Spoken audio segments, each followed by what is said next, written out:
Let's begin day 30 with a comprehensive welcome and roadmap. Today, we compare two dominant API paradigms that power most modern systems. REST, representational state transfer, is resource oriented, using fixed endpoints and HTTP verbs, get, users, post, orders, to perform CRUD operations in a stateless, cache friendly way. GraphQL, by contrast, is schema based. Clients send a single endpoint a query that precisely describes the shape of data they need, and the server returns exactly that structure, no more, no less. The central question we'll answer is, when does schema based querying become more efficient, flexible, and client empowering than traditional REST? We'll examine performance, bandwidth, over underfetching, versioning, security, tooling, real world trade offs, and how both integrate with day 26 API gateways, day 7 microservices, and day 13 security controls.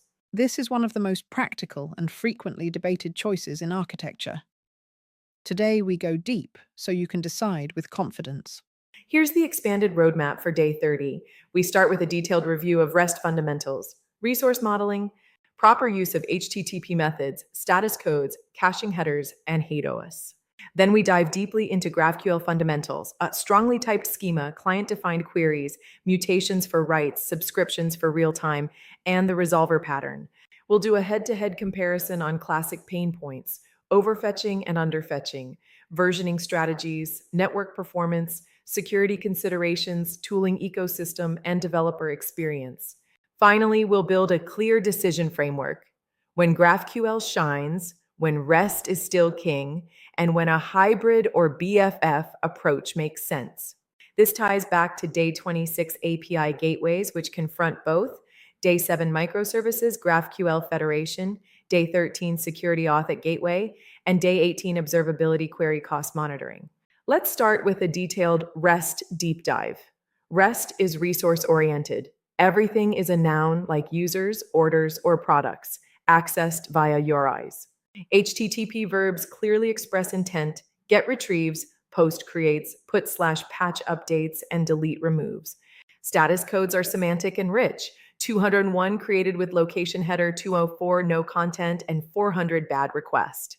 401 unauthorized, 403 forbidden, 404 not found, 429 too many requests, and 500 server error. HATOS, or hypermedia, as the engine of application state, embeds links in responses so clients discover next actions dynamically. Strengths include excellent caching support via eTag and cache control headers, and statelessness for horizontal scaling.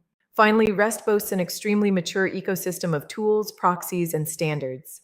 REST's classic pain points: overfetching.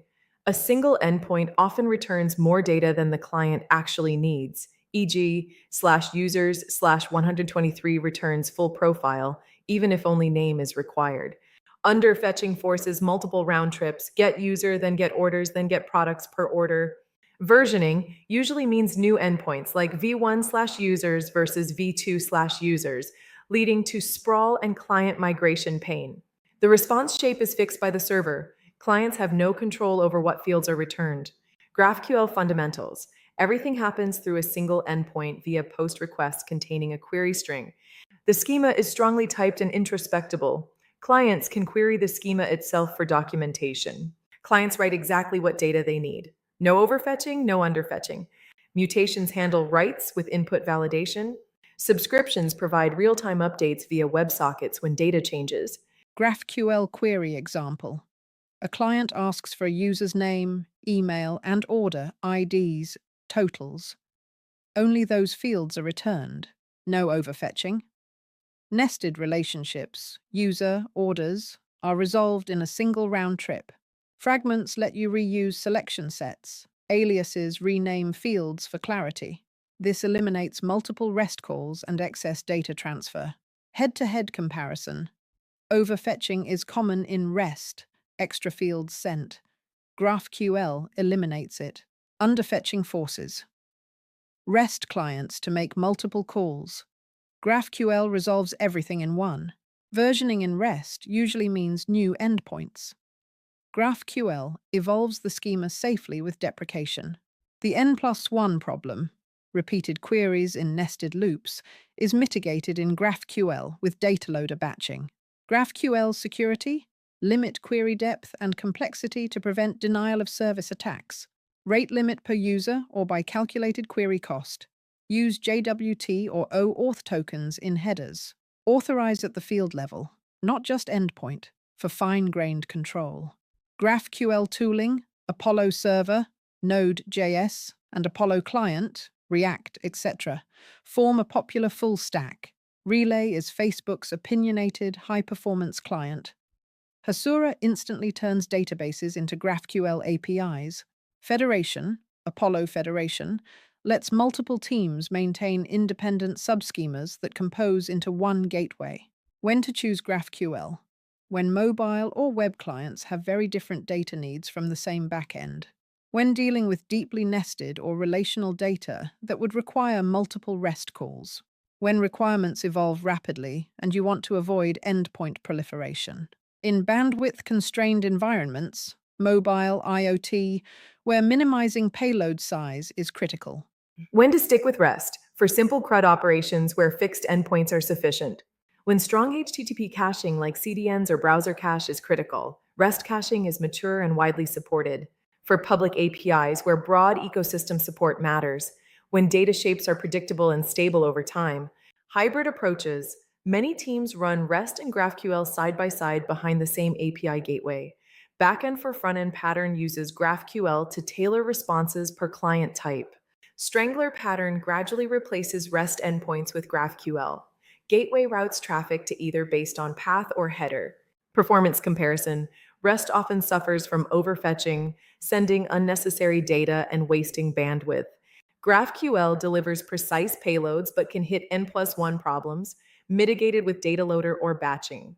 Caching in REST uses mature HTTP mechanisms. GraphQL uses persisted queries or client-side caching. GraphQL usually wins on latency with a single call versus multiple REST round trips. Security comparison: REST authorization is endpoint level, coarse-grained. GraphQL supports field-level authorization, extremely granular. Rate limiting is simpler on fixed REST endpoints. GraphQL requires query cost analysis or complexity limiting to prevent DOS via deep or complex queries. Tooling and ecosystem: REST benefits from OpenAPI/Swagger for specs, Postman for testing, and mature proxies and CDNs. GraphQL has Apollo ecosystem, Relay for React, Hasura for instant APIs, and federation tools. Developer experience is often superior with GraphQL due to introspection and built-in docs. REST remains dominant in legacy systems and public APIs. GraphQL Federation. Multiple teams maintain independent subschemas for their domains. A gateway composes them into a single unified schema for clients. Apollo Federation, V1 and V2, is the leading implementation. This enables true microservices ownership while providing clients a single GraphQL endpoint, real-world decision framework. Choose GraphQL for mobile-first apps, deeply nested, relational data, or when schema evolves frequently and you want to avoid endpoint sprawl. Stick with REST for simple CRUD when strong HTTP caching is critical, or for public APIs with wide ecosystem support. Hybrid is common: GraphQL for internal apps, REST for external public. Measure actual bandwidth savings, latency, and developer velocity to decide. Common pitfalls. In GraphQL, N+1 problem without data loader, batching kills performance. In REST, endpoint explosion from versioning creates maintenance hell. Both suffer from security misconfiguration at the gateway. The classic anti-pattern: we already overfetch, so why bother with GraphQL? Misses the deeper benefits of flexibility and bandwidth savings. Recapping day 30, we did a head-to-head deep dive between REST and GraphQL. Covered overfetching, underfetching, versioning, performance, security, tooling, and real-world decision frameworks. The key takeaway: choose REST or GraphQL, or both, based on your client needs, data complexity, and trade-offs. Neither is universally superior. but one will fit your use case far better. Day 31 covers front-end architecture patterns such as MVC and MVVM in web applications. Homework: pick a small feature in an app you know and compare how you'd implement it with REST versus GraphQL. Note over/under fetching, round trips, and versioning impact. Questions from today? Drop them in the comments. Irene and I will respond. Thanks so much for joining us. If this helped, give it a like, share with your network, and subscribe for the full series.